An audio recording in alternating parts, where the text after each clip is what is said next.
everyone, DeAnn here. I'm patiently waiting my doctor's appointment with the neurologist in July to see if I will be a good candidate for Spinraza. I'm a little bit nervous with the insurance approvals process that I'm hearing about, that it's more difficult to get approved. A lot of insurance companies are putting pretty hefty restrictions on who can access Spinraza. For example, in Michigan, Medicaid, it sounds like, has only approved Spinraza for children 14 years and younger, which excludes a lot of people that could benefit from Spinraza. And they're also putting restrictions on where the injections can take place. And I can see that to a point, but it seems like they're being a little bit restrictive. As far as that goes. So I'm hoping in Minnesota that the process will be a little bit easier, but we'll find out more in July. Fingers crossed, because SMA is a progressive disability, and we don't really have the time to sit and wait for all of this to pan out. But hopefully it'll be going along smoothly, and it'll make it easier for people down the line to have access to it. Now I wanted to share with you a few pieces of technology that I've found beneficial to make my life a little bit more independent.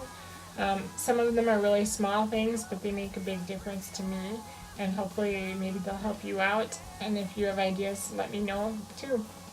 The first thing I use is an automatic toothpaste dispenser. I've had trouble putting toothpaste on my toothbrush. It usually takes two hands to squeeze it out, which leaves me balancing the toothbrush close enough where I can get the toothpaste on it, and it's rather difficult. So I found an automatic toothpaste dispenser through Amazon, and it's pretty simple. All you do is push the toothbrush into it and toothpaste comes out. And I do need help getting the toothpaste in it initially, but once that's in there, then I'm good to go. I just have it on my mirror, which is really low and close, so I don't have to reach too far to do that. And the one I have is OLET. I'm not sure quite how to pronounce that, but it's been very clean and pretty easy to use, so I've been happy with it. Another cool thing that I have is a alarm clock that projects the time onto the wall or a ceiling across the room, and that's nice because that way, either way I'm laying, I can see the clock. I can't turn myself over myself, so it's nice to be able to see what time it is no matter which way I'm lying down. So it also has a feature that you can set if you like to listen to music every day at a certain time. You can set the alarm to play music, and I think that's kind of cool too. I think it plays for a couple hours, so if you have a time in the day when you like to listen to music, you can just set that. Another thing that I find helpful is I have a mini blow dryer. I think it's called HSI Heat, and what I like about it is that it's super lightweight, but it's still powerful, and the button is really easy to use. I have trouble with those sliding buttons or ones that are really hard to press. And this one just has a little switch on or off. You don't have to mess with the heat settings or anything like that. And it's pretty powerful and easy to use, so that's kind of cool too. Another cool thing that I have that helps is an automatic door opener. It's just a square little garage door opener button, and it runs this door opener that was mounted on the top of my door by my dad and my uncle. And my uncle is an electrician, so he wired it in, and it has a battery backup, so if the power goes out, you can still use it. And I just have the opener mounted with Velcro onto my joystick, so it's really handy to use. Now, there are options with openers. You can get keypads, so if you have caregivers, they can still use the door.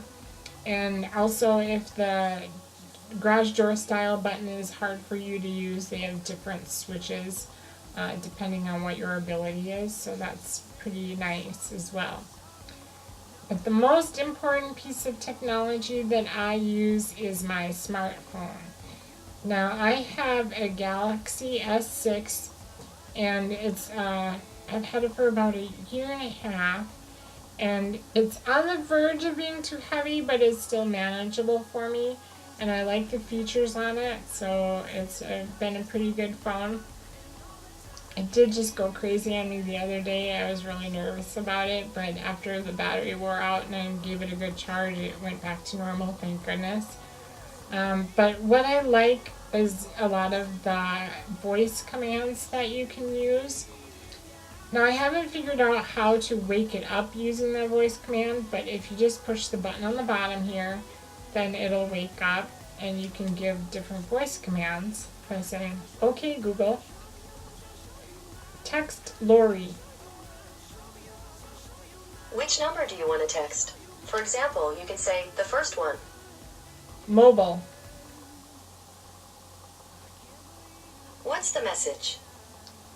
Were you planting lilacs in the rain? Question mark. Looks good! Exclamation point. Got it. Do you want to send it or change it? Send it. Okay. Message sent. And there you have it.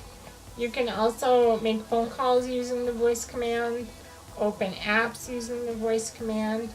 My favorite app is the remote app, and I use one that's called Peel Smart Remote. Other than the advertisements that pop up just as you're about to change the channel, it's a pretty good app. And if the advertisements really bother you, of course you can pay to have the advertisement-free version, but I'm too cheap to do that. And that remote has come in handy because I can set it to different TVs. So if I'm at my mom's house, I have a setting for her TV and her DVD player. You can also run your DVD player with it as well. And I've also used it when I've been in the hospital. I've set it to use to their TV because I found the remotes were really hard to press the buttons. So I've used that app a lot. And also I really like the camera application because again it has voice control features.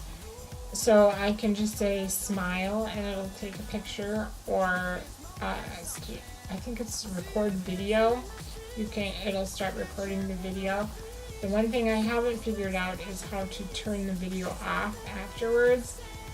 But because this is a touch screen, it's really easy to do, and it takes just light pressure to open things and push buttons and stuff. So I keep my cell phone very close. Unfortunately, I have dropped it a couple times. But it seems to be pretty sturdy. I have my service dog pick it up, and I do have a video of him picking it up. Maybe I'll share with you in the future.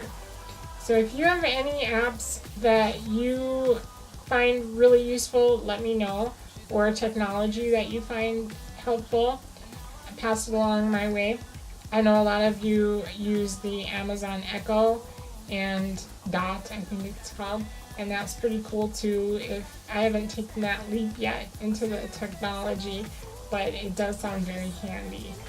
So thanks for listening, and we'll talk to you again soon. Bye.